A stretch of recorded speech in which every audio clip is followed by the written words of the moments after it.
Tell memes to trip, fall, and beat the Kansas City Chiefs. I know this is out of order, but I literally have to start with this. Chiefs thinking they've got an easy win. Trevor Lawrence.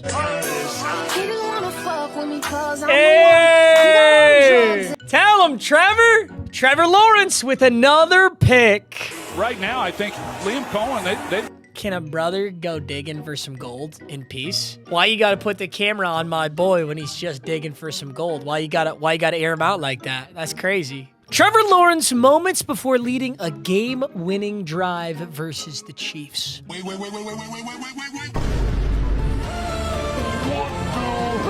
Hey, listen, man. Everybody's got their own ritual. I'm not going to judge the guy. Chris Jones, number 95, with unreal effort on the game-winning touchdown. Not only do we get to see this miraculous game-winning touchdown, but we get to do a little film watching on Chris Jones. Literally insane. It's the most insane play I've ever seen. I have never watched this play and watched... The play is so preposterous that it's hard to not just watch Trevor Lawrence. I've never watched Chris Jones in this. He doesn't try at all. All right, I'm going to try and give him the benefit of the doubt. If you're Chris Jones at this point, you would just have to assume that he's going to get tackled. I get that. If I watch the quarterback literally snap the football, fall over their own 2 feet, get up and do it again, I might be like, yeah, this play's over. But at this point right here, Chris Jones beats him to this spot. Absolutely, Chris Jones beats him. Look at the like, he doesn't have that much distance to cover. And he had to break another tackle here. And that is the Chris Jones. That's one of the best defensive tackles of the last, like, 10 straight years. Maybe they couldn't even believe what they were seeing. Just like me watching on TV thinking, what on earth just occurred? They were thinking the same thing. Trevor Lawrence game-winning tutty. My whole life, I've tried to figure out if this video is real or not. I understand he's slipping for a ridiculous amount of time, but also, like, that's pretty hard to fake. Look at how convincing he's slipping for so long. And then he ends up biting it pretty hard anyway. Like, did he really fake that like this? He'll go down in history. Trevor Lawrence got that dog in him. He got that dog in him. Ben Johnson watching Trevor Lawrence get stepped on and fall down before scoring a touchdown. Write that down! Write that down, write that down! We did. The Lions did run this as a trick play. Although, there is no way in hell that Trevor Lawrence is doing this as a trick play. Yeah, we ran kind of this same thing. This is the Lions running it, except intentionally. So Jameer jumps down like, you know, like he's trying to recover this football, and Jared Goff's pretending like he fell over, and that causes everyone to freeze and look for the football. But, oh, actually, we threw an absolute dime touchdown to Sammy Boy Laporta because we never fumbled it.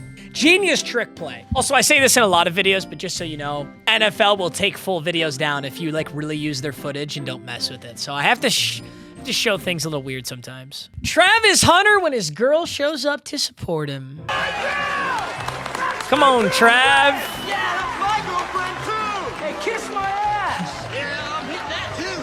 All right, Buffy. Stupid. The fall off of Patrick Mahomes needs to be studied. Dude, I don't know if you guys watched this game, but it was genuinely dog shit football. Like, dude, even Trevor Lawrence played like trash. I wasn't sitting there going like, I felt like neither team should have won. I thought Travis Hunter had an amazing game. Travis Hunter gigaballed out. But some of this stuff is just weird. This interception was weird. Was this the pick six? Was it the Devin Lloyd pick six? By the way, Devin Lloyd runs like he has a disability. And I don't mean that to be negative. He legitimately runs the football like there's something wrong with him. Like he has a broken leg or like he's a Madden player that wasn't coded in properly. Like, can we watch Devin Lloyd on this? Like, I don't know how to describe it. He's like, I don't know what he's doing. It just freaks me out. Either way, it's an insane pick six. Can't take away from the guy. Got a pick six on Patrick Mahomes, of all people. Patrick Mahomes in Jacksonville. Hey! Describe Patrick Mahomes in one word, Cam Ward. Pass. Losses in 2025. Okay, well, that's not exactly fair, but it is kind of crazy that Mac Jones is undefeated as a starting quarterback. It is kind of crazy that Mac Jones actually balled out. It's not like Mac Jones got a poverty W. Mac Jones balled out. The refs just picked up a flag on the Chiefs because Mahomes told them to. Travis and Patrick like, no, we're going for one because we scored the touchdown. Wait, why would they pick that up? Why did they pick that flag up? So he's saying that would have been a good call for offensive pass interference. And they dropped it. I don't see how they drop it. That's the most obvious pick play possible. I mean, he dead stopped in the middle and boxed him out. To me, I know they're saying it was within a yard. Within a yard is interesting. I don't understand that within a yard rule. That's why Patrick Mahomes is putting up the 1. Kurt Warner described this pretty well, actually. This is pretty useful information here. So you get 1 yard from the line of scrimmage to contact a defender and not have OPI. You can even block the guy if you wanted to. So in this case, I think it's a legal play and a touchdown. That's why Patrick Mahomes is putting up the 1. He's saying it's 1 yard. It's 1 yard. And honestly, if that is the rule, this is a good call. Yeah, maybe he's 1.5 yards, but it's super, super, super close. It's I would call that within a yard. Understanding the rules better, I would have picked up the flag too. I can't believe I'm saying that. Patrick Mahomes telling the refs not to call offensive pass interference. But he didn't touch it with both hands. That's the thing. You think so, Michael? 55, hit, 2 to come. You think so, Michael? You think so, Patrick? This is DPI for 31 other teams, but not the Kansas City Chiefs. It's kind of funny retroactively watching a game that the Chiefs actually lost. You know? Like, I'm used to, like, looking at all these flags and being like, damn, the Chiefs never should have won. Tight end, he banged right into Parker.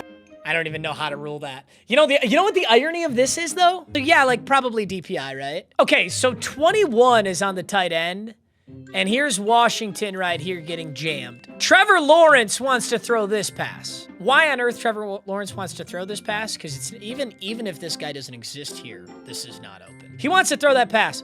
The irony is if Trevor Lawrence throws this ball to the tight end, 84, isn't it now a pick play? Like, isn't it the same thing we just talked about? Like, wouldn't this be a pick play on Kansas City? He gets in the way of the safety, and now the tight end's wide open to go up the field. You can't have it both ways. Honestly, just pick plays are like, there's so much more that happens on the NFL field than what us casual fans actually see. Because I don't know, like, if you call that a DPI, but what if he throws it to the tight end? And then is it OPI? So does it matter where the quarterback throws it? I don't know. The refs, whenever the Chiefs are about to lose. Wait a minute! Bang! He's gonna tap him out. I love WWE. Shit's awesome. Jaguars fans, after beating the Chiefs to start, they're 4-1. I ain't got too much to say, but y'all make sure y'all bring that same energy out here next week and the week after. We going to the Super Bowl, and we gonna win that bitch. I miss zesty Jalen Ramsey. The Jaguars are 4-1? Dude, the Chiefs are 2-3.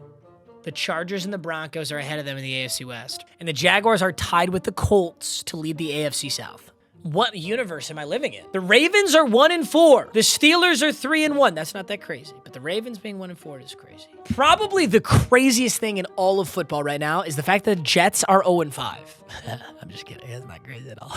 Welcome to Duval, Jet. The Chiefs blew a 14-0 lead. It reminds me of my opponent in the Wheel of Mutt NFC Championship. Similar story, I might say. NFL scriptwriters have been going dummy. Number of songs written about your start. Not even gonna ask.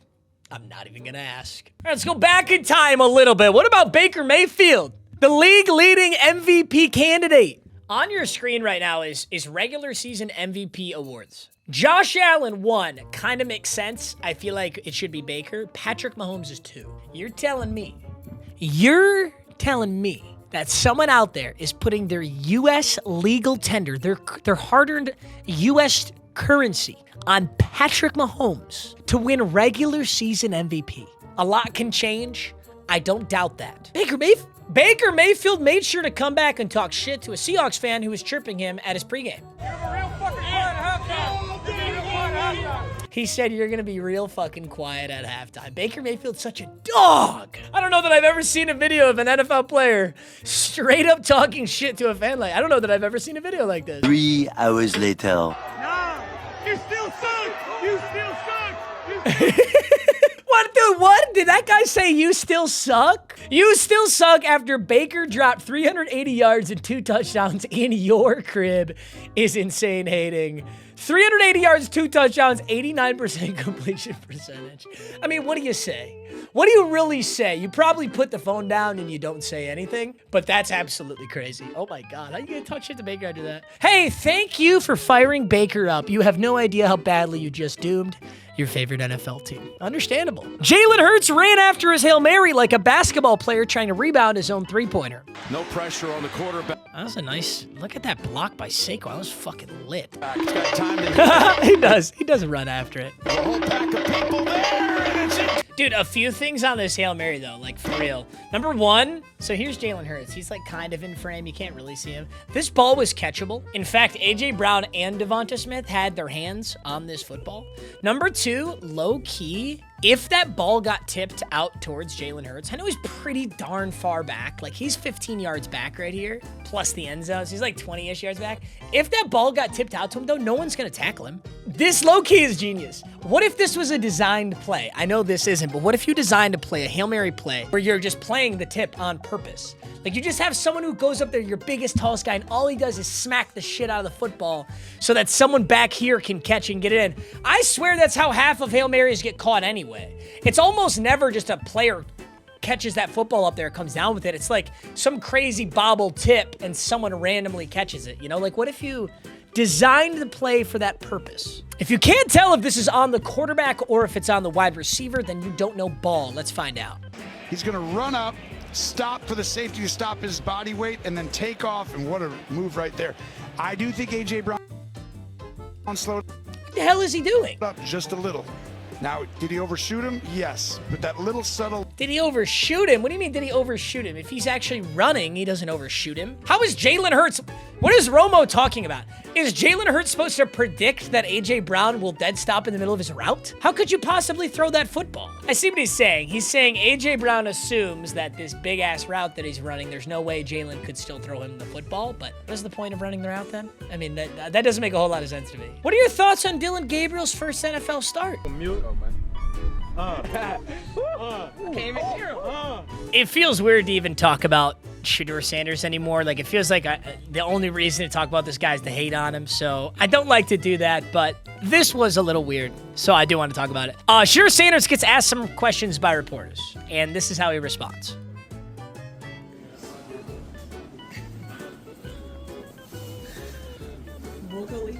And no, your audio in your headset is not broken. He just he pantomimed the answers. He just mimed it. He talked without saying anything. The point he's trying to make is so obvious. He's trying to make the point that even if he says nothing, the media will spin it in a negative way. And I get what he's going for. But this is so obviously bizarre and immature, I suppose would be the word, that of course you're gonna continue to get hate for this. It's like people were hating on this, and his defenders are in the comments like, look, he fucking got your ass, bro. He got you. He didn't even say anything and you're still mad.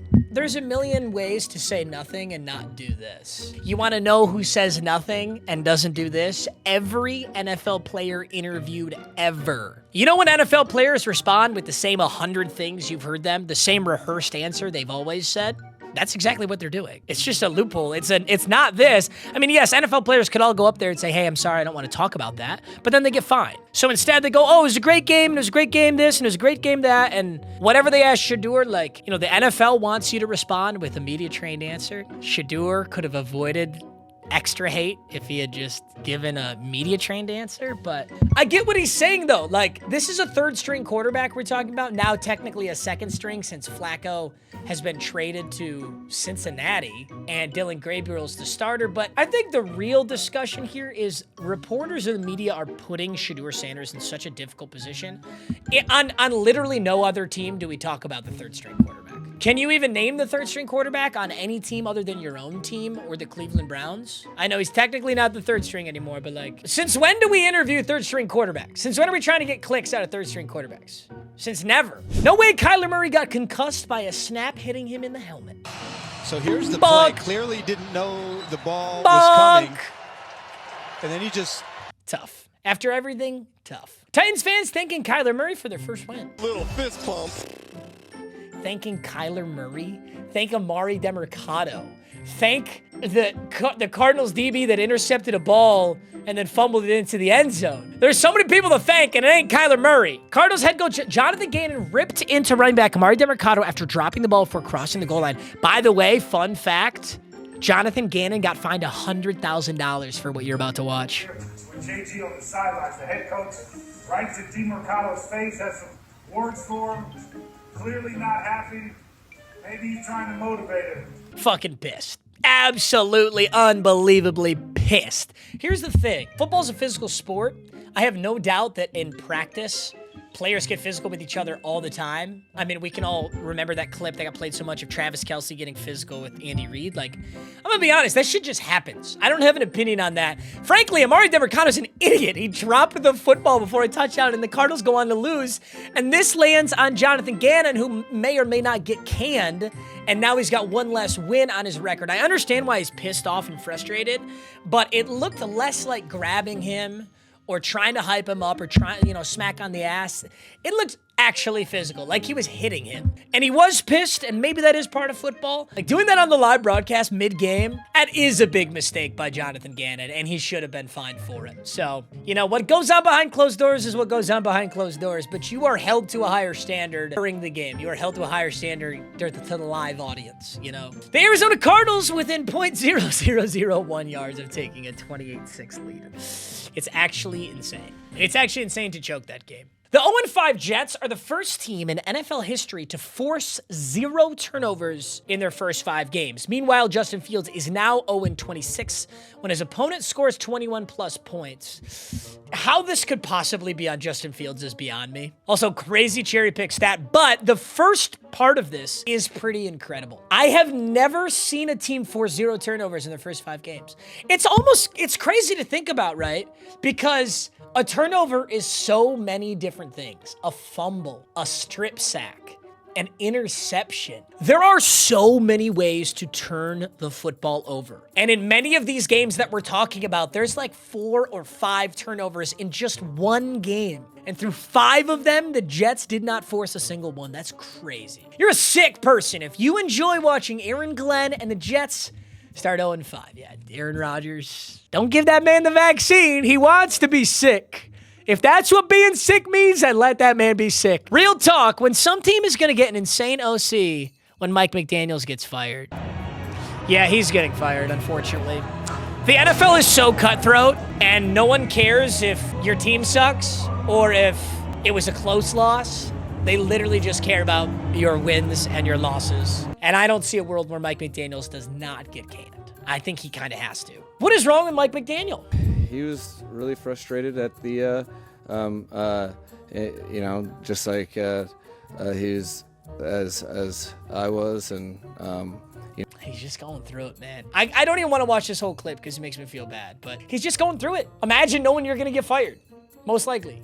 Imagine everyone online vilifying you, talking shit about your team. It sucks. I feel for the man. Justin Herbert converting 2nd and 19 and 2nd and 28 just for both to get wiped out by penalties is the most Chargers thing ever. Over the middle, Johnson's got it. Yeah, this was a weird game. I think it was 27-10 at the end. Penalties are so brutal in football because I swear to God, you could call a penalty on every single play. You can call a DPI, OPI, offensive holding, defensive holding, false start, offsides on every single play. So when you finally do see the flag, it makes you feel like, ugh, why? Why did you throw it now, bro? You could have been doing that shit this whole time. Oh my God, hey, this is what I'm talking about, gentlemen. Sam Darnold and Baker Mayfield this week. 735 total yards, 57 for 67, 85% completion, 6 touchdowns, and a gigantic shootout. And guess what? Both these guys were backups. I don't remember who the starter was on the Panthers. In fact, it might have been Baker. Baker may actually have been the starter this season. I feel like they were both backups. One of them for sure is backup. Maybe they cycled him, but it is so crazy. These guys are on negative, like, couple $1 million deals. Everyone thinks they're out of the league. They're washed. They just played for the Jets and the Browns, respectively. No team truly gave them the chance. Football is so much more than what meets the eye. It's so much more. This is the best example. This shit gets me amped up, bro. Baker Mayfield and Sam Darnold on a random Sunday in October. Tell Great him. player. I know how hard he works. Tell him. Crazy but true, Spencer Rattler is the first quarterback drafted by the Saints to win a game for them since 1998. I think a big part of the reason is Drew Brees was not drafted by the Saints. Is that correct? I think Drew Brees was drafted by the Chargers and then they got swapped for Philip Rivers. Or am I thinking of somebody else? I don't really know, but I do got to say this. I've been talking shit about Spencer Rattler. He's actually been playing pretty well. I have to rescind my Spencer Rattler comments. I gotta rescind them. It's not all his fault in New Orleans. There's a lot going on there. I got one game ball. Now where's Jake Browning at? Jake Browning is so ass. The Bengals getting Joe Flacco was genius because Jake Browning is super hot ass. And finally, I don't want to go into this. Mark Sanchez, if you want to look it up on your own, you can. I don't recommend it. I don't like looking at negative stuff. Dude, Mark Sanchez, though, who is working with Fox, is facing 2 to 6 years in prison in Indianapolis for beating up like a truck driver. It's such a weird story. There's not a lot of details, and Mark Sanchez's next court date is November 4th. We probably won't hear a lot for a while, but he ain't gonna be on your broadcast, I'll tell you that. And the guy defended himself, pepper sprayed Mark Sanchez and stabbed him. It's crazy. I don't want to talk about it though. Either way, hey, I love you. I gotta get out of here. I'll catch up with more memes later. You're so handsome. Peace.